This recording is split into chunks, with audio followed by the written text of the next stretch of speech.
Good afternoon, everyone, and thank you very, very much. I thank the Oslo Freedom Forum. I can't even begin to express the level of gratitude that I feel for being here, for having been invited here to speak and here to speak with and to listen to all these voices, brave people who've been risking their lives, as we've heard this morning and we shall hear again, and who continue to do this work that Jody just spoke about that is so necessary for human survival and triumph of all of our lives. I just want to say very briefly before I start that I do want to dedicate this talk to the brave, brave people in Jamaica, many of whom are unknown, will never be known, are invisible, still risking their lives on a daily basis to work toward justice and peace. Justice for LGBT people, for all people, and partly through the movement of JFLAG, the Jamaica Forum for Lesbians, all sexuals and gays. And finally, I wish to say, before I actually begin to read from something, that I never saw myself, and I still don't quite see myself as a human rights activist, so to speak. I saw myself, and I see myself still as someone who writes. And in that writing, I happen to find myself at various points in places where work was necessary, where suddenly we realized that lives were at stake, or we had known for a long time, and I joined that movement. I had been part of it, whether I knew it or not. And so, as someone who writes, and will continue writing, I thought that I would read something like a story today. And this story does not begin with those very well-known, well-wrought words in Western storytelling, once upon a time. It begins like this. Today, or on another day perhaps not so different from this one, a day of birds and light and even laughter, genuine laughter, another faggot in Jamaica will perhaps scream or not as someone tries to burn down his home with him inside it, or tries to rip open his bowels with a machete as he, that faggot, picture his living eyes, picture his mouth, is perhaps momentarily distracted by looking at the sea, at our gorgeous blue-green Caribbean Sea. He, the faggot, pondering waves there, pondering color and light and birds, and for just one moment not dwelling, no, not at all, on how much his body and his flesh and his very breath are also hated in Jamaica. For just one moment, as he ponders that beckoning water, where scores of his enslaved ancestors jumped off ships to their deaths 300 years before, he unremembers the fact that this country, Jamaica, for the most part, has never loved him, that its motto of out of many, one people, seems astonishingly not to include him, and that, in fact, one of the country's proudest patriots, in the name of God and nation, or simply in the spirit of fear and outrage, soon aims to either eviscerate him or burn him alive, or both. This intended annihilation should come as no surprise in the Jamaica many of us know and love in spite of itself. The country that we know and love, in spite of the fact that this Jamaica, the same one that calls us sodomites or faggots or batty men, ass men, would just as soon slice open our throats as see us hanged from someone's mango tree. It should come as no surprise that somewhere on a day not so different from this one, some lesbian bitch or a woman perceived to be a lesbian is raped and perhaps murdered, perhaps eviscerated, ripped apart, yes, for that is what she deserved, isn't it? Because a woman should be a woman, God damn it, and not aim to be like a Ross clout man, not true? She, the bitch, should know her damn blasted place, not true? Know her place, even though some of us say that we are not in Jamaica like South Africa. We do not have corrective rape here. We are not ignorant and dirty like those whom some of us would consider disgusting black Africans, even though most of us also are black. And so lesbian bitches and faggots in Jamaica should know their places because this kind of carrying on, this faggotness and lesbianness and simple filthy perversion is pure wickedness, nastiness, filthiness, and abomination, a sickness, a white people ting, a satanic ting, a ting we cannot bear in this country, Massa God. So, annihilate the Batman them, the sodomite them, kill all the faggots, kill all the lesbians. So many of us believe, so it must be done. And if we do annihilate at least some of them and turn away our eyes and backs when the police torture them, people will dance and cheer and sing in the streets, won't they? Many people will, won't they? Yes, of course. For isn't that what some people did when, just about 7 years ago now, one of Jamaica's most famous faggots and one who helped to found that nasty organization, J-Flag, was killed, chopped up with a machete? They chopped him. Carved up with an ice pick? They carved him. Brian Williamson, remember him? Ripped open his insides? Yes, so they did.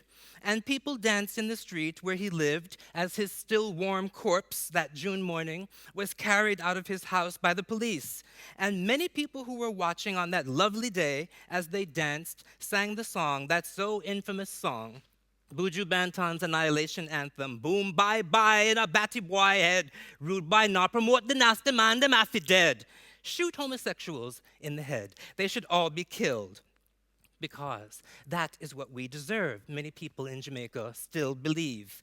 Because that is what faggots are, many people in Jamaica and throughout the world still believe.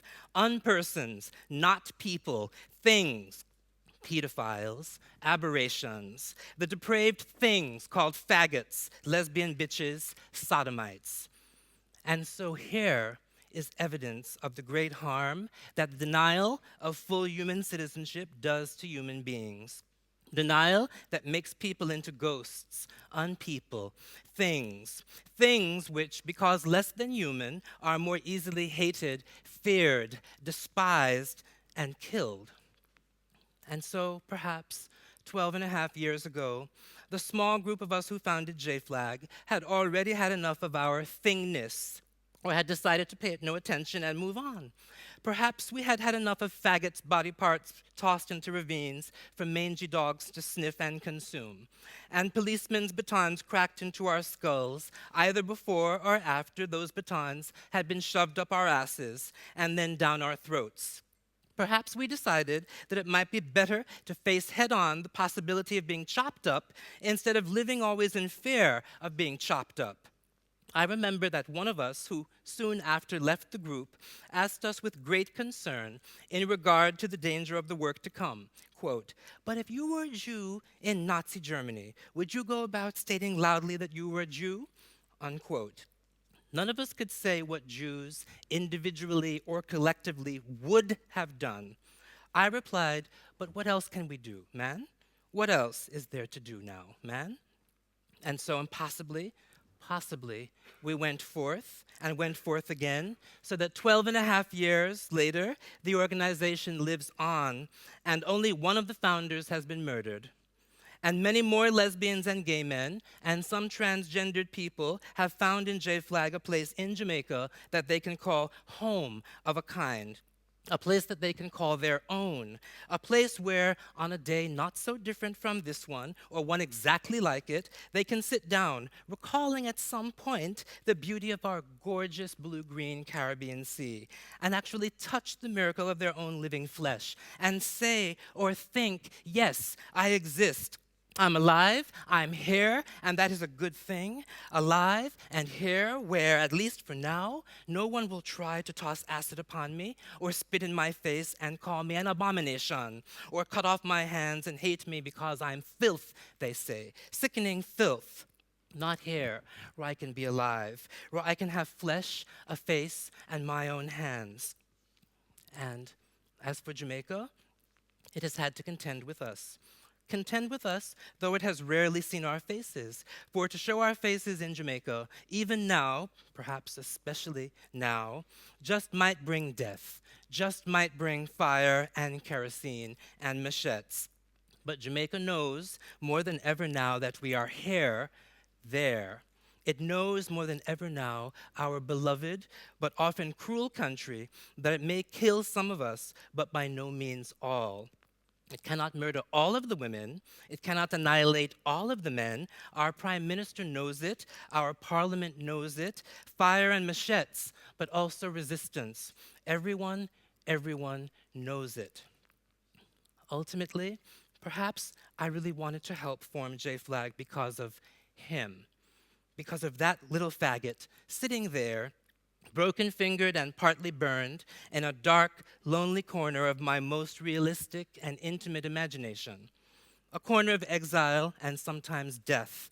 Sitting there, that little mincing, lisping, despicable faggot who should have been shot dead in his youth, who should have been raped, who was raped, who should have been beaten, who was beaten constantly. That sickening little faggot with the two large eyes and the swaying hips, who might have been me or so many others, who was me and so many others, and will be so many others.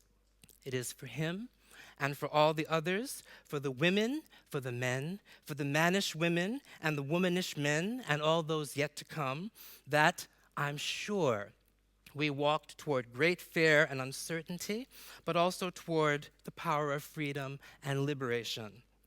There is something in the pursuit of liberation that feels for me a bit like prayer.